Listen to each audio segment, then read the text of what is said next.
नमस्कार दोस्तों, स्वागत है आपका आपके अपने यूट्यूब चैनल सत्येंद्रास क्लासेस में। हम आज आपके लिए लेके आए हैं हिंदी के मोस्ट इम्पॉर्टेंट 20 क्वेश्चन जो अक्सर एग्ज़ाम में पूछे जाते हैं। वो एग्ज़ाम यूपीएसआई का हो, आरओ एआरओ का हो, यूपी ट्रिपल एससी का हो, लेखपाल का हो, वीडियो का हो, ऐसे कोई भी एग्ज़ाम हो उनमें इस प्रकार के क्वेश्चन अक्सर पूछे जाते हैं। तो चलिए देखते हैं आज का पहला क्वेश्चन। क्वेश्चन है हिंदी किस भाषा परिवार की भाषा है। ठीक है, आपको बताना है हिंदी किस परिवार की भाषा है। ठीक है, तो हिंदी किस परिवार की भाषा है? यह है आपकी भारोपीय परिवार की भाषा। किस परिवार की भाषा है? यह भारोपीय परिवार की। अब जरा समझते हैं भारोपीय किसे कहते हैं। भारोपीय का मतलब क्या होता है? तो भारोपीय का मतलब ये होता है कि ऐसी भाषाएं जो भारत और यूरोप के आसपास के क्षेत्रों में बोली जाती हैं उन्हें भारोपीय भाषा कहते हैं। ठीक है, तो हिंदी किस परिवार की भाषा है? तो ये भारोपीय परिवार की भाषा है। अगला क्वेश्चन देखते हैं। अगला क्वेश्चन है भारत में सबसे अधिक बोली जाने वाली भाषा कौन सी है? आपको बताना है सबसे अधिक भारत में कौन सी भाषा बोली जाती है। देखो, जीएस पे क्वेश्चन पूछा जाता है कि अगर पूछा जाए कि पूरे विश्व में, ठीक है, अगर पूछा जाए कि पूरे विश्व में सबसे ज़्यादा बोली जाने वाली भाषा कौन सी, तो कौन सी है? वो मंदारिन है। कौन सी है? मंदारिन मतलब चीनी। ठीक है, बट अगर भारत की बात की जा रही है तो सबसे अधिक बोली जाने वाली भाषा कौन सी है? वो है आपकी हिंदी। कौन सी है? हिंदी। अगर दूसरे नंबर पर बात करें तो दूसरे नंबर पर कौन सी आती है? आती है बांग्ला। कौन सी आती है? बांग्ला आती है। अगला क्वेश्चन है हिंदी भाषा का जन्म हुआ है। ठीक है, आपको बताना है हिंदी भाषा का जन्म किससे हुआ है। तो किससे हुआ इसका जन्म? इसका जन्म हुआ अपभ्रंश से। किससे हुआ है? अपभ्रंश से हुआ है। देखिए, शुरुआत में सबसे पहले अगर देखा जाए इनका जो क्रम है, हिंदी भाषा का जो क्रम है वो कैसे बना है। सबसे पहले संस्कृत कौन थी? संस्कृत थी।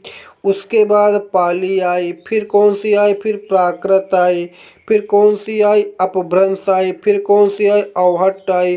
अवहट्ट के बाद क्या आई? आपकी हिंदी आई है। क्या आई है? हिंदी। तो हिंदी भाषा का जन्म कहाँ से हुआ है? अपभ्रंश से हुआ है।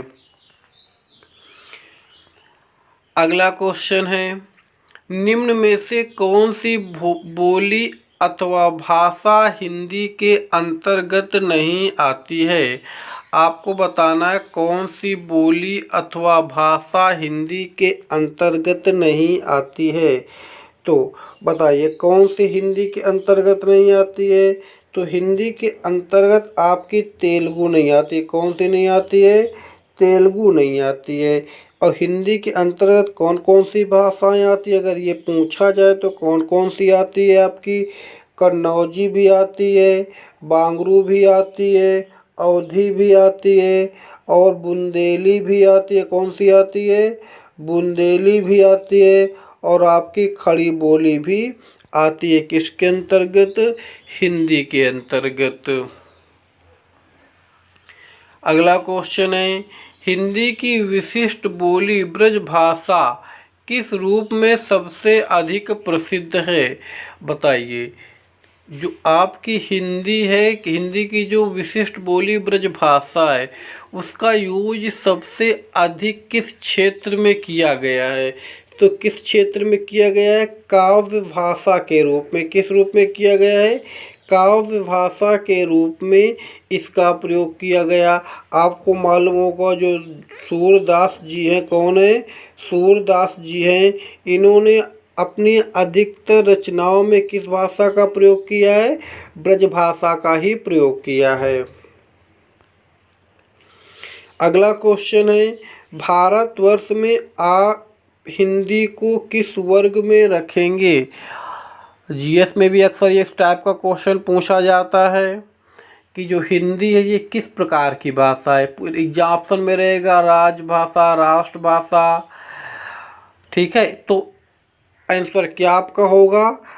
राजभाषा। कौन सा होगा? राजभाषा। भारतवर्ष में हिंदी को आप किस वर्ग में रखेंगे? राजभाषा के रूप में रखेंगे, ठीक है। ये किस अनुच्छेद में कहा गया है? ये आर्टिकल 343 में कहा गया है। किस में कहा गया है? 343 में कहा गया है। अब ये राजभाषा कैसे चुनी जाती है? देखिए, कोई भी बोली होती है जब वो अपना अधिकार राजनीतिक और सामाजिक शक्तियों के अंतर्गत ले जाती है, ठीक है, तो उसको हम राजभाषा या राष्ट्रभाषा कहते हैं।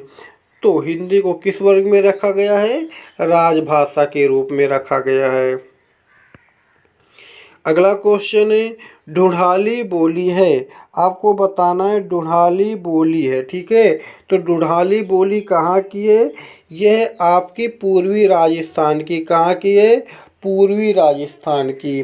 जैसा कि अभी हमने आपको बताया था, हिंदी के अंतर्गत कन्नौजी आती थी, ब्रज आती थी, बांगरू आती थी, बुंदेली आती थी और खड़ी बोली आती थी। उसी प्रकार अगर पूर्वी राजस्थान की बात करें तो कौन कौन सी आती है? मारवाड़ी आती है, ढूंढाड़ी आती है, मालवी आती है, हड़ौती आती है, मेवाती आती है, बांगड़ी आती है, ठीक है। तो इस प्रकार की भाषाएं हैं, पूर्वी राजस्थान की भाषाएं हैं। अगला क्वेश्चन है, ब्रजबुली नाम से जानी जाती है। कौन सी भाषा है जो ब्रजबुली के नाम से जानी जाती है? तो कौन सी भाषा? वो है पुरानी बांग्ला। कौन सी है? पुरानी बांग्ला भाषा को ब्रजबुली के नाम से जाना जाता है। अगला क्वेश्चन है, निम्न में से कौन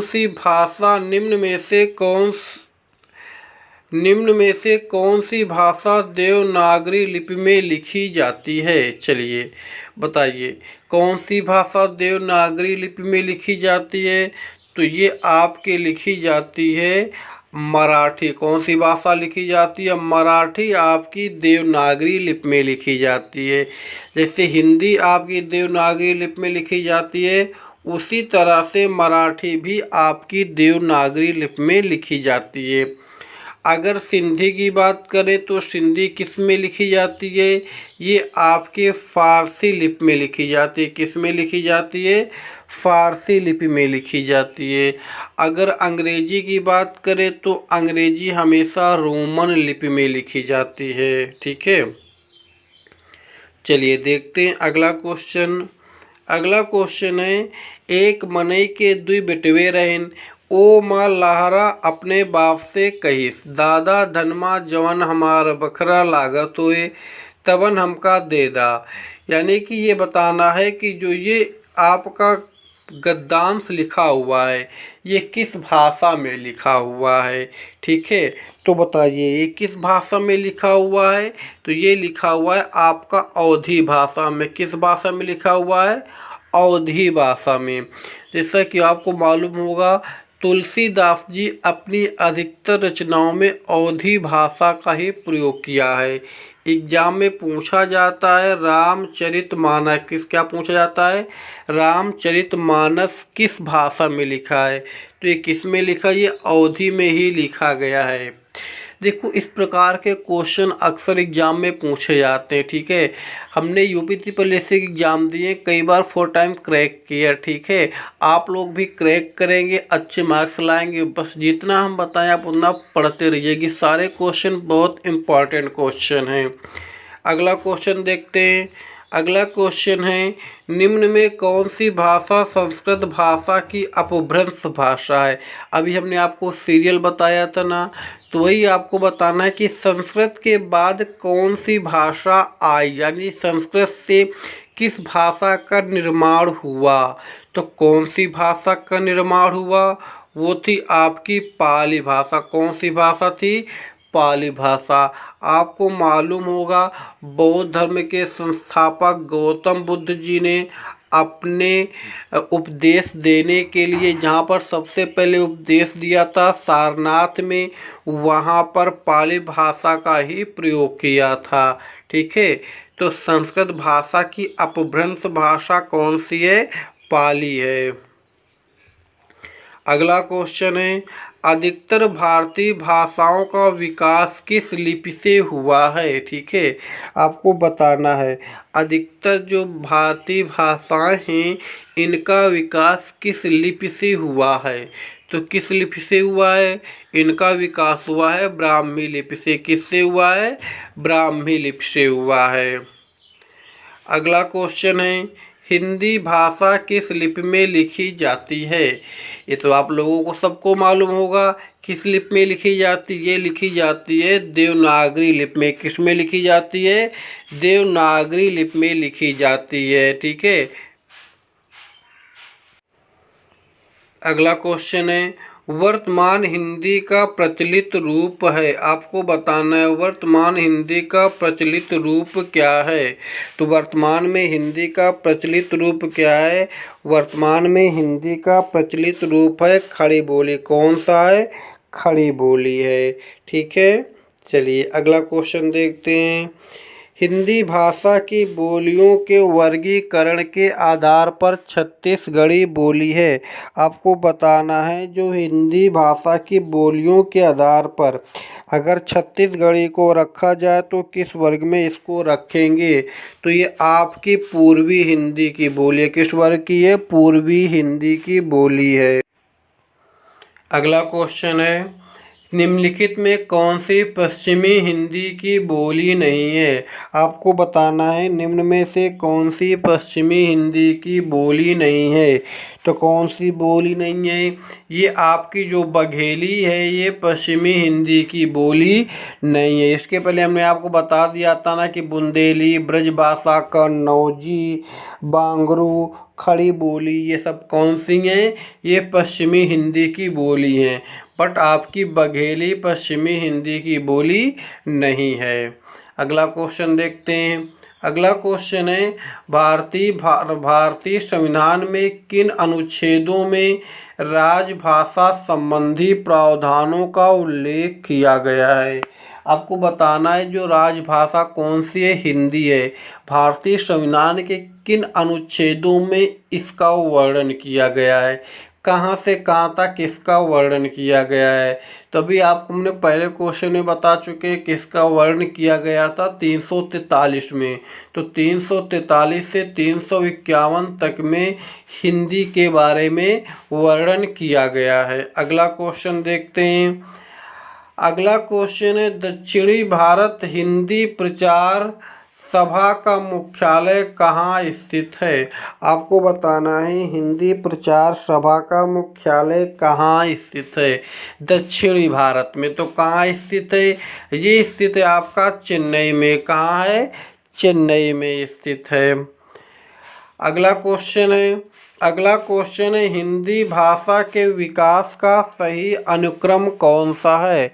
हमने अभी आपको बता चुके थे कि सबसे पहले संस्कृत थी, उसके बाद पाली आई, ठीक है, उसके बाद प्राकृत आई, फिर अपभ्रंश आई, फिर अवहट्ट आई। तो इस प्रकार से अगर यहाँ पर संस्कृत तो ऑप्शन में नहीं है, संस्कृत के बाद कौन सी आई है? पाली आई है, फिर कौन सी आई है? प्राकृत आई है, फिर अपभ्रंश। इस प्रकार से आपका ऑप्शन नंबर फर्स्ट सही हो जाएगा। चलिए देखते हैं आज का लास्ट और अगला क्वेश्चन। हाँ, जो लोग पहली बार चैनल पर विजिट कर रहे हैं वो सब्सक्राइब अवश्य कर लें और शेयर भी करें। क्वेश्चन कैसे के थे, क्या इस टाइप के क्वेश्चन आप लोगों ने एग्जाम में देखे हैं प्रीवियस ईयर के? अगर कोई सेट उठा के देखते हैं तो देखे हैं। अगर क्वेश्चन अच्छे लगे हों तो कमेंट्स करके अवश्य बताएं और लाइक भी करें। क्वेश्चन क्या है, संविधान के अनुच्छेद 351 में किस विषय का वर्णन किया गया है?